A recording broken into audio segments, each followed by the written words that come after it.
لاہور میں ایک جج کی بیٹی روز میری گولڈ کی دکان پر آتی، اسے سونے کی چین اور کنگن خریدنے کا بہت شوق تھا۔ وہ ادائیں دکھا کر باتیں کرتی، میں اس لڑکی کا دیوانہ ہو کر اسے مفت چیزیں دینے لگا۔ ایک روز میں نے نمبر مانگا تو وہ مجھے تھپڑ مار کر چلی گئی۔ اب میں نے ہر حال میں اس سے بدلہ لینا تھا، مگر بیچ میں میرے بھائی کی شادی آ گئی۔ مگر جب میری نظر بابی پر پڑی تو میرا دماغ چکرا گیا۔ یہ تو وہی لڑکی تھی جس نے میرے چہرے پر تھپڑ مارا تھا۔ میرا تو خون کھول اٹھا تھا۔ میں نے بدلہ لینے کے لیے رات کو بائی کے کمرے میں، میرا نام شکیل ہے، لاہور گولڈ مارکیٹ میں میری بہت بڑی دکان ہے۔ میرے پاس سونے کے مہنگے سے مہنگے ہر طرح کے زیورات پائے جاتے ہیں۔ ایک روز میرا ایک دکاندار دوست میری دکان پر کھڑا تھا کہ اچانک دور سے ایک خوبصورت لڑکی آتی دکھائی دی۔ میں عموماً لڑکیوں میں دلچسپی نہیں لیتا تھا، لیکن یاسر نے اس لڑکی کی طرف اشارہ کرتے ہوئے بڑی رازداری سے میرے کان میں سرگوشی کی کہ سنو، اس لڑکی سے بچ کر رہنا۔ اس کے بارے میں ایک ایسی بات مشہور ہے کہ جسے تم جان لو گے تو کانوں کو ہار لگاؤ گے۔ میرا تمہیں یہی مشورہ ہے کہ اسے دکان میں گھسنے نہ دینا، یہ تمہیں اچھی قیمت بھی ادا نہیں کرے گی اور اپنی ادا دکھا کر مفت میں گولڈ کی چیزیں لے کر چلی جائے گی۔ تم ذرا سیدھے سادے سے ہو، اس لیے تمہیں بتا رہا ہوں۔ یاسر کی بات پر مجھے غصہ بھی آیا تھا۔ وہ ہر وقت مجھے سیدھا سادہ کہتا تھا، جبکہ مجھے اس بات پر تجسس پیدا ہوا کہ آخر اس لڑکی کے بارے میں ایسی کیا بات مشہور ہے کہ یاسر مجھے اس سے دور رہنے کو کہہ رہا ہے۔ اتنا کہہ کر وہ میری دکان سے چلا گیا اور وہ لڑکی دکان میں داخل ہوگی۔ یاسر کی باتیں میرے ذہن میں گونج رہی تھی۔ میں نے دیکھا تو لڑکی بے انتہا خوبصورت تھی۔ اتنا حسین چہرہ میں نے آج سے پہلے نہیں دیکھا تھا۔ میں نے دیکھا کہ وہ اپنی موٹی موٹی آنکھیں دکان کے چاروں کونوں میں گما کر دیکھتی اور ساتھ ہی ساتھ مجھ سے چیزوں کی قیمت پوچھتی۔ میں اس کی ادائیں دیکھ کر یہ سمجھ گیا تھا کہ یاسر نے اس لڑکی کے بارے میں جو کہا ہے وہ تقریباً 50% تو سچ ہی ہے۔ سو میں محتاط رہ کر کھڑا ہو گیا۔ مجھے لگ رہا تھا جیسے وہ میری دکان سے میرے ہوتے ہوئے کوئی چیز چرا کر لے جائے گی۔ یاسر کی باتیں اتنی خطرناک تھی۔ لڑکی نے جب دیکھا کہ میں اسے سر سے پاؤں تک گھوم رہا ہوں تو وہ چڑھ کر بولی، ایسے کیا بے شرموں کی طرح دیکھ رہے ہو؟ کیا تم نے کبھی کوئی لڑکی نہیں دیکھی؟ یوں دیدے پھاڑ پھاڑ مجھے دیکھ رہے ہو؟ اس نے قدرے اونچی آواز میں کہا تو میں نے چونک کر اسے دیکھا۔ واقعی میں اسے نامناسب طریقے سے دیکھ رہا تھا۔ مجھے ایسا نہیں کرنا چاہیے تھا، بھلے میں اس کے بارے میں جو بھی سوچوں، لیکن مجھے اپنے رویے سے اسے عزت دینی تھی۔ پھر وہ مجھ سے خود ہی 2-4 گلے شکوے کرتی دکان سے باہر نکل گئی۔ تم جیسے گوار لوگوں کی دکان میں تو آنا ہی نہیں چاہیے، نہ جانے کہاں سے اٹھ کر آ جاتی ہو۔ عورتوں کی عزت کرنا بھی نہیں آتی۔ میں اس قدر شرمندہ تھا کہ اسے روک بھی نہیں پایا۔ وہ مجھے باتیں سناتی ہوئی چلی گئی اور میں سوچتا رہ گیا۔ اس کے جاتے ہی مجھے احساس نظامت ستانے لگا۔ پھر یاسر کی بات یاد آئی۔ اس نے کہا تھا کہ یہ لڑکی بہت تیز ہے، اس کے بارے میں پورے بازار میں کوئی بات مشہور ہے۔ میں نے سوچا کہ کیوں نہ میں یاسر سے یہ بات پوچھ لوں، ہو سکتا ہے کہ جو میں نے کیا ہو وہ بالکل صحیح ہو اور اس لڑکی کے جانے پر مجھے شکر کرنا چاہیے۔ ظہر کا وقت ہو رہا تھا۔ اس وقت ہم سبھی دکاندار کھانا کھاتے تھے۔ ہم سب لوگ گھر سے کھانا لاتے تھے۔ باہر کا کھانا کھا کر ہم لوگ بیمار رہنے لگے تھے۔ ایک دن یاسر کھانا لاتا، باقی دوسرے دن دوسرے دکاندار لاتے تھے، یعنی کہ ایک روز دکاندار کا نمبر آتا تھا۔ یوں ایک گھر سے ہفتے میں ایک دن کھانا آتا۔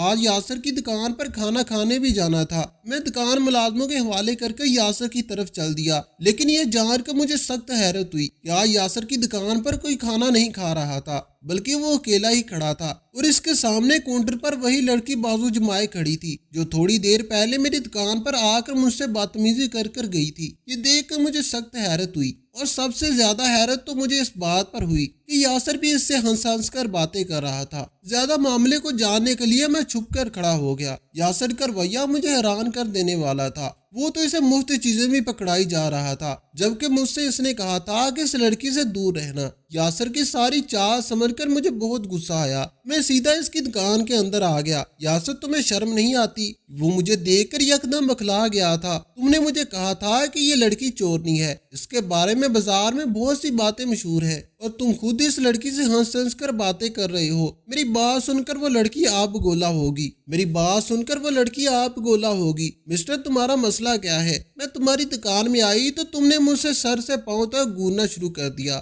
مجھے تمہارا رویہ اتنا عجیب لگا کہ میں وہاں سے باہر نکل آئی اور اب تم میرے پیچھے پیچھے یہاں تک آ گئے ہو۔ مجھے تم پر بہت غصہ ہے۔ اس سے پہلے کہ میں تمہیں تھپڑ لگاؤں تم یہاں سے چلے جاؤ۔ وہ لڑکی یہ باتیں کر رہی تھی کہ 3-4 آدمی دکان میں داخل ہو گئے۔ یہ ہماری مارکیٹ کے لوگ تھے۔ میری بھی ان سے دعا سلام تھی۔ یہ سب لوگ شاید ہی کھانا کھانے آئے تھے۔ اس لڑکی نے سبھی کے سامنے میری بےعزتی کر دی اور یاسر نے اس لڑکی سے کچھ بھی نہیں کہا تھا۔ وہ چپ چاپ تماشا دیکھتا رہا، جبکہ وہ لوگ بھی لڑکی کی باتیں سن کر مجھے عجیب نظروں سے دیکھنے لگے۔ مجھے بہت غصہ آیا اور شرمندگی بھی محسوس ہوئی۔ سب کو وضاحتیں دینے سے اچھا تھا کہ میں اس دکان سے نکل آتا، اور میں نے ایسا ہی کیا تھا۔ اب اس لڑکی کو کہیں یہ نہ لگے کہ میں اس کا پیچھا کرتے کرتے یاسر کی دکان تک آ گیا ہوں۔ میں واپس اپنی دکان پر آ گیا تھا۔ میری غیرت نے گوارا نہیں کیا کہ میں مزید اس لڑکی سے بحث کروں۔ وہاں سب لوگ یہی سمجھ رہے تھے کہ میرے ذہن میں اس لڑکی کے لیے اب کوئی بات نہیں تھی۔ اس لڑکی کے بارے میں یاسر نے مجھے بھڑکانا نہ جانے کیوں کی تھی۔ اگلے دن تک میں یہ بات بھول گیا تھا، لیکن پھر وہی سینہ میری دکان میں داخل ہوئی تو کل والے واقعے میرے ذہن میں کسی فلم کی طرح چلنے لگے۔ اب میرا رویہ محتاط تھا۔ میں نے اپنی نظریں جھکا لی۔ کل کی طرح میں اس سے بدسلوکی، مجھے تمہیں سب کے سامنے ایسا نہیں کرنا چاہیے تھا۔ اس نے شرمیلی سی مسکراہٹ کے ساتھ کہا تھا۔ بس میں ذرا غصے کی تیز ہوں۔ مجھے تمہارے بارے میں غلط فہمی ہوئی تھی۔ میں تم سے معافی مانگنے آئی ہوں۔ ارے نہیں، ایسی کوئی بات نہیں ہے، معافی تو مجھے مانگنی چاہیے۔ لڑکی بہت تیز معلوم ہوتی تھی۔ اس نے فوراً ہی باتوں کا سلسلہ شروع کر دیا اور مجھے ایک بھی لفظ منہ سے نکالنے نہ دیا۔ میں اس کی باتیں سنتا رہا۔ اس کی باتوں میں ایک عجیب سا سحر تھا۔ کہنے لگی کہ یاسر کو مجھ سے کوئی دشمنی نہیں ہے، بلکہ وہ تو کب سے میرے پیچھے پڑا ہے۔ 8 مہینے ہو گئے وہ میرے گھر میں میرا رشتہ بھجوانا چاہتا ہے، لیکن تم تو جانتے ہو کہ جو مرد خود عورت کے پیچھے آتا ہے، عورت کے دل میں اس کی قدر ہی کم ہوتی ہے۔ مجھے تم جیسا کوئی شریف انسان چاہیے۔ اگر تم برا نہ مانو تو میں تمہیں ایک بات کہنا چاہتی ہوں۔ اس نے میرے اوپر حیرتوں کے پہاڑ توڑتے ہوئے کہا تھا۔ مجھے یقین نہیں آ رہا تھا کہ اتنی حسین لڑکی میری تعریف کر سکتی ہے۔ پھر وہ مجھ سے سونے کی چین خرید کر چلی گئی۔ میں تو پورا دن اس کے خیالوں میں گم رہا۔ مجھ جیسے لڑکے کو آج کل کے دور میں اتنی حسین لڑکی کا رشتہ ملنا کوئی عام بات نہیں تھی۔ میں اگلے دن اس کا انتظار کرنے لگا۔ سارا دن اس سے شادی کے خواب دیکھتا رہا۔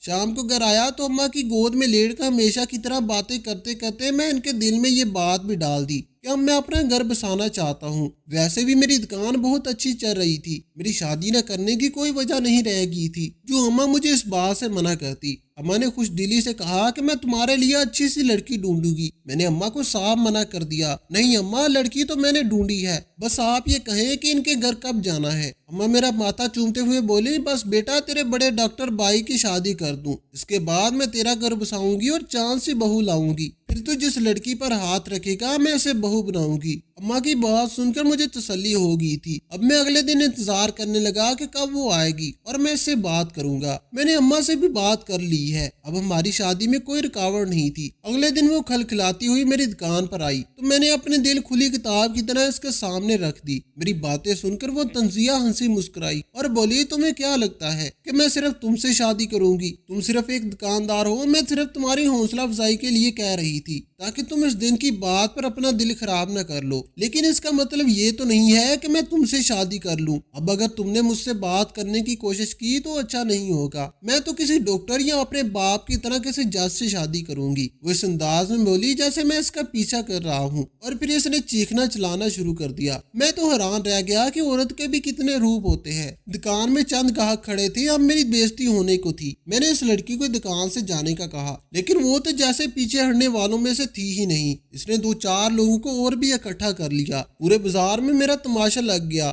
4 لوگوں کے سامنے میں بدنام ہو گیا اور میری بےزتی اتنی ہوئی کہ جس کا میں نے پہلے کبھی نہیں سوچا تھا۔ میرا نظام سے جھکا سر مجھے اور بھی زیادہ مجرم ثابت کر رہا تھا۔ وہ لڑکی میری دکان سے نہ آتی ہوئی چلی گئی۔ میرا اول تو پہلے ہی کرچی کرچی ہو چکا تھا، باقی کسر لوگوں کی تنزیہ نگاہوں نے پوری کر دی تھی۔ میرے دل سے ساری محبت کے جذبات ختم ہو چکے تھے، اب نفرت نے جگہ لے لی تھی۔ لیکن میں اس لڑکی کو اتنی آسانی سے جانے نہیں دے سکتا تھا۔ اس نے پورے بازار میں میری بےزتی کی تھی۔ میں کیسے برداشت کرتا کہ وہ میری ساکت برباد کر دے اور پھر اس کا ازالہ بھی نہ کرے۔ جب یہ سب کچھ پیش رفت اس کی طرف سے ہوئی تھی، میں نے دل میں ٹھان لی کہ میں اس لڑکی سے بدلہ لے کر رہوں گا، لیکن میں نہ ہی اسے جانتا تھا اور نہ ہی میرے پاس اس کا پتہ تھا۔ یاسر کو اس کے بارے میں جو بھی معلومات، اب وہی واحد راستہ رہ گیا تھا، لیکن اس سے میری لڑائی ہو چکی تھی۔ اب اس سے واپس بات کرنا مشکل تھا۔ 2 دن بعد یاسر خود ہی میری دکان پر آ گیا تھا۔ باتوں باتوں میں اس نے خود ہی بتا دیا کہ وہ لڑکی اس شہر میں رہتی ہے اور ایک جج صاحب کی بیٹی ہے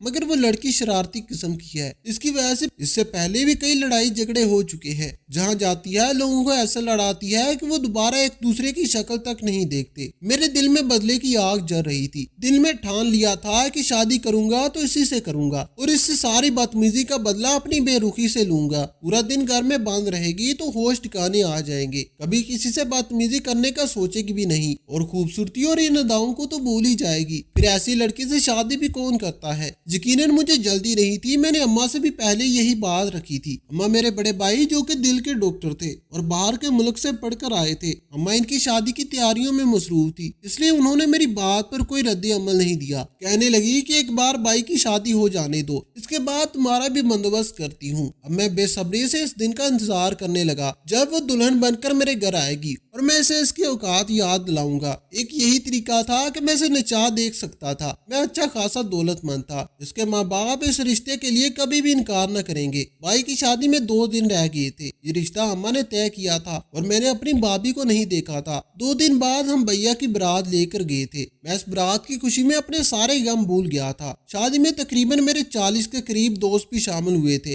हमने खूब हल्ला गुल्ला किया। औरतें शादी के बाद की रस्मों में मसरूफ होगी, मर्द अपनी बातों में मगन थे। सुबह हुई तो तकरीबन सब मेहमान जा चुके थे, सिर्फ हम घर वाले ही रह गए थे। अब वलीमे की तैयारी करना थी। अम्मा ने बड़े मेज पर नाश्ता लगा दिया। मैं भी बैठा ही था कि इतने में भैया और भाभी ऊपर वाले कमरे से आ गए। भाभी के चेहरे पर नजर पड़ी तो मेरे तो जैसे पांव तले से जमीन निकल गई। मेरी भाभी कोई और नहीं बल्कि वही दुकान वाली लड़की थी जिससे मैंने बदला लेने की ठान ली थी और अम्मा को इसका रिश्ता मांगने के लिए भी कहा था। लेकिन न जाने अम्मा से क्या भूल होगी कि उन्होंने मेरी बजाय मेरे भाई का रिश्ता इस लड़की से कर दिया और वो भाभी बनकर मेरे ही घर में मेरे सामने खड़ी थी। मेरा तो इसे देखकर खून खोलने लगा था। इसकी नजर मुझ पर पड़ी तो इसने नजरें चुरा ली। गोया वो भी इस बात की गवाह थी कि मेरे और इसके दरमियान जो मुख्तसर सी बातचीत हुई थी, इसके बाद हम एक दूसरे के लिए अजनबी नहीं रहे थे। मेरे भैया पढ़े लिखे थे। मैं इनके सामने ऐसी कोई बात नहीं करना चाहता था जिससे मेरा तासर इनकी नजर में खराब हो। अब वो इस घर में आ ही गई थी तो मैं भैया के साथ अपना मामला क्यों खराब करता। मैंने दिल में ठान ली कि अब मैं इसे घर से निकाल कर रहूंगा। मैंने अपने अंदर के वैसी दरिंदे से कहा कि मैं इसे बदतमीजी की सजा इतनी अच्छी तरह दूंगा कि ये सारी जिंदगी भूल नहीं पाएगी। मैं अपने दिल में मंसूबे बनाने लगा। पहले सोचा कि घर के कामों में रुकावट डालकर मदीहा को अम्मी की नजरों में गिरा दूंगा, लेकिन फिर ये बात भी मुझे अजीब लगी थी। घरेलू सियासत में मेरे लिए हिस्सा लेना मुश्किल बात थी। मुझे इन चालों का नहीं पता था। मैंने एक और मंसूबा बनाया जिसके लिए मैंने यासिर से मशवरा किया। वो कहने लगा, तुम्हारा भाई वैसे तो पढ़ा लिखा है, वो अपनी बीवी को हद से ज्यादा शरीफ समझता है, लेकिन वो नहीं जानता कि इसने किस बला से शादी कर ली है। तुम चाहो तो आराम से अपनी भाभी के माजी के बारे में अपने भाई को बताकर इसे इस घर से निकाल सकते हो। इसने गली के चंद लोगों के सामने तुम्हारी इज्जत खराब की थी। अगर तुम इसे इस घर से एक बार भी जलील करके निकलवा दो तो तुम्हारी इससे बड़ी जीत और क्या होगी। यासिर की बातों में आकर मैंने अपनी भाभी के खिलाफ सोचना शुरू कर दिया। अम्मा तो अपनी बहू पर जान निछावर करती थी, जबकि मदीहा भी शादी के बाद काफी सुधर गई थी। वो ना ही बाजार जाती और किसी से फालतू बातचीत न करती। मगर मैंने ठान ली थी कि अपनी बेइज्जती का बदला जरूर लूंगा। जो शादी से पहले इसने सब लोगों के सामने मेरी बेइज्जती की थी। मैंने अपने दोस्त यासिर की मदद से पूरा मंसूबा तैयार कर लिया था। अगले दिन सोची समझी स्कीम के तहत मैंने भाभी का मोबाइल टेबल के पास रखा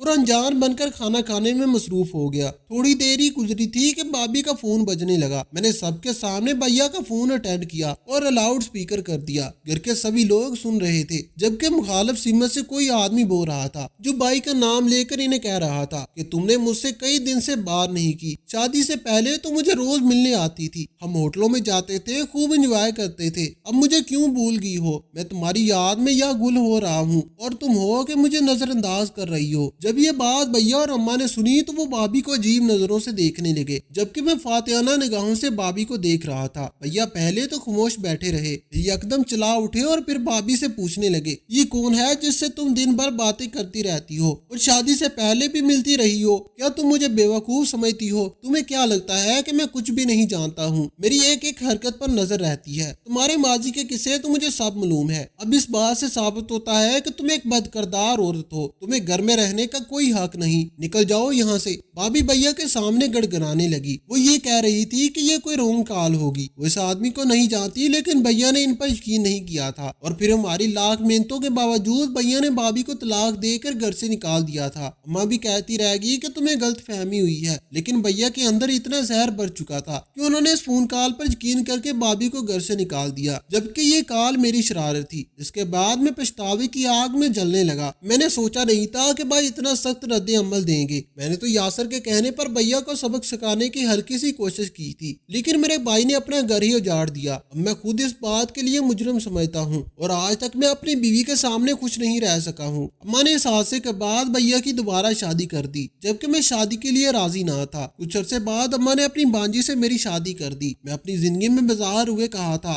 मुझे यकीन नहीं आ रहा था कि इतनी हसीन लड़की मेरी तारीफ कर सकती है। फिर वो मुझसे सोने की चेन खरीद कर चलेगी तो पूरा दिन मैं इसके ख्यालों में गुम रहा। मुझ जैसे लड़के को आजकल के दौर में इतनी खूबसूरत लड़की का रिश्ता मिलना कोई आम बात ना थी। मैं अगले दिन इसका इंतजार करने लगा, सारा दिन इससे शादी के ख्वाब देखता रहा। शाम को घर आया तो अम्मा की गोद में लेटकर हमेशा की तरह बातें करते मैंने इनके दिल में ये बात भी डाल दी कि अब मैं अपना घर बसाना चाहता हूँ। वैसे भी मेरी दुकान बहुत अच्छी चल रही थी, मेरी शादी न करने की कोई वजह नहीं रह गई थी जो अम्मा मुझे इस बात से मना करती। अम्मा ने खुश दिली से कहा कि मैं तुम्हारे लिए अच्छी लड़की ढूंढूंगी। मैंने अम्मा को साफ मना कर दिया, नहीं अम्मा, लड़की तो मैंने ढूंढ रखी है, बस आप ये कहें कि इनके घर कब जाना है। अम्मा मेरा माथा चूमते हुए, आ गया यासर, तुम्हें शर्म नहीं आती? वो मुझे देखकर यकदम बौखला गया था। तुमने तो मुझे कहा था कि ये लड़की चोरनी है, इसके बारे में बाजार में बहुत सी बातें मशहूर है और तुम खुद इस लड़के से हंस हंस कर बातें कर रहे हो। मेरी बात सुनकर वो लड़की आप गोला होगी। मिस्टर, तुम्हारा मसला क्या है? मैं तुम्हारी दुकान में आई थी तो तुमने मुझे सर से पांव तक गूंदना शुरू कर दिया। मुझे तुम्हारा रवैया इतना अजीब लगा कि मैं वहां से बाहर निकल आई और अब तुम मेरे पीछे पीछे यहाँ तक आ गए हो।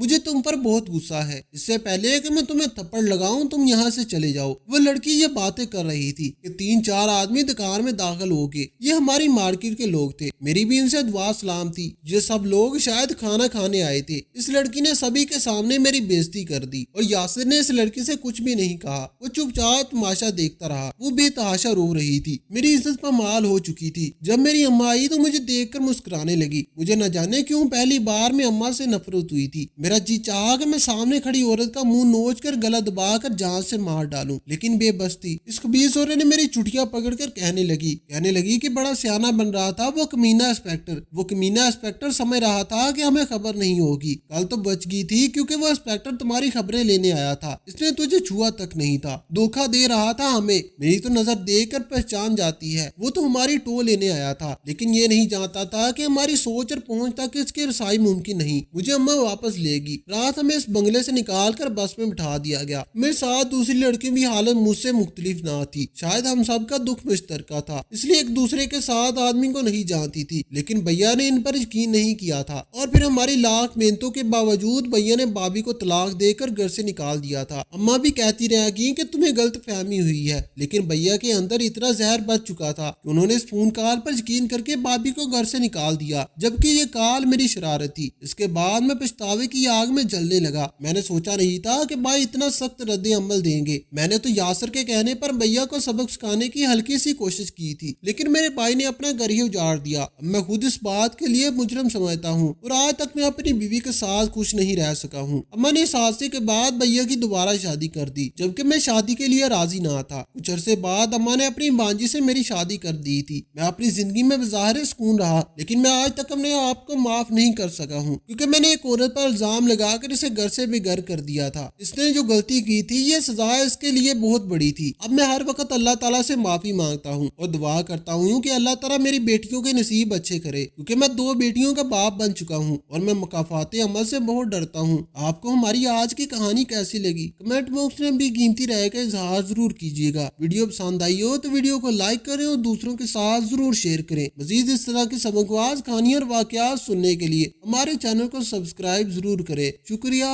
खुदा हाफिज।